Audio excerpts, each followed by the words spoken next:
Hello, my name is Fatima Arias, and for these past few weeks, we have focused our attention on what it means to teach in a diverse classroom alongside the best methods for instruction. Let us get started by talking about the introduction of Balt, Sims, and Nelson's textbook.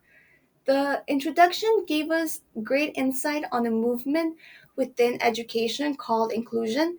Inclusion is powerful when educators are capable of responding to the different needs of students. I have always emphasized how all students are different. Some students excel in multiple choice, while others do amazing in written exams. This all ties with MECA. So, the MECA framework consists of 6 elements of instruction. To fully create a learning environment that complements a classroom with student diversity, we must acknowledge the MECA framework. The 6 elements consist of methods of instruction, materials of instruction, environment of the instruction, content of instruction, collaboration for instruction, and assessment in instruction. I see this list as the ingredients to make the perfect meal. It impacts teaching and learning as it increases students to engage and participate more through the different content they will be exposed to. So, to further move on, another main theme we looked into was the different types of powerful instructional methods. As a matter of fact, we ourselves took a survey to identify our strengths. In a classroom, we can use different methods, such as the intelligence, cooperative learning, tier lessons, learning centers, and graphic organizers.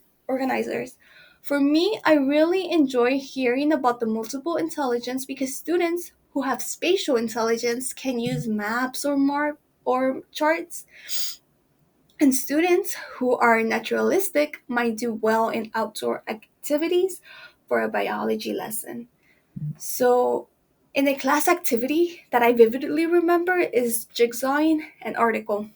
One quote that sticks to me is, unlike many professions, teaching is always done at the dangerous intersection of personal and public life. As teachers, as educators, we must acknowledge ourselves and remain true to ourselves to not lose interest in our teaching. Also, if we don't know ourselves, then how can we know our students? Methods of teaching are important, but so is what it is on our heart. Intersectionality was the word mentioned this week. And as educators, I believe it is vital to understand what it means. We, as previously mentioned, we live in a diverse society and we must acknowledge that students come from different backgrounds.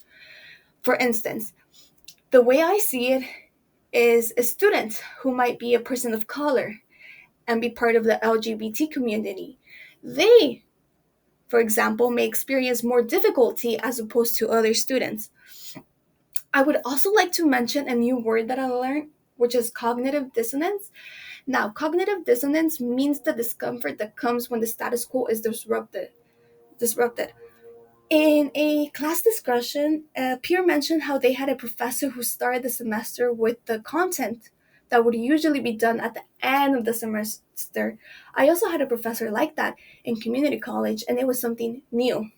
And because it was something new, and since I hadn't experienced such classroom setup and set of instructions, I felt very overwhelmed. But I believe that is a perfect example of what is cognitive dissonance in teaching. And another new word I learned was pedagogy, which is the study of teaching methods, learning activities, and learning assessments.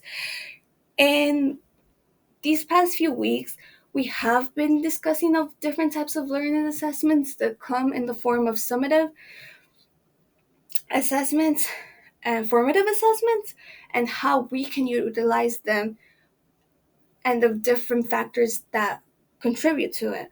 So it was really nice seeing how everything at the end all ties back into one word. And yes, thank you. This is my reflection.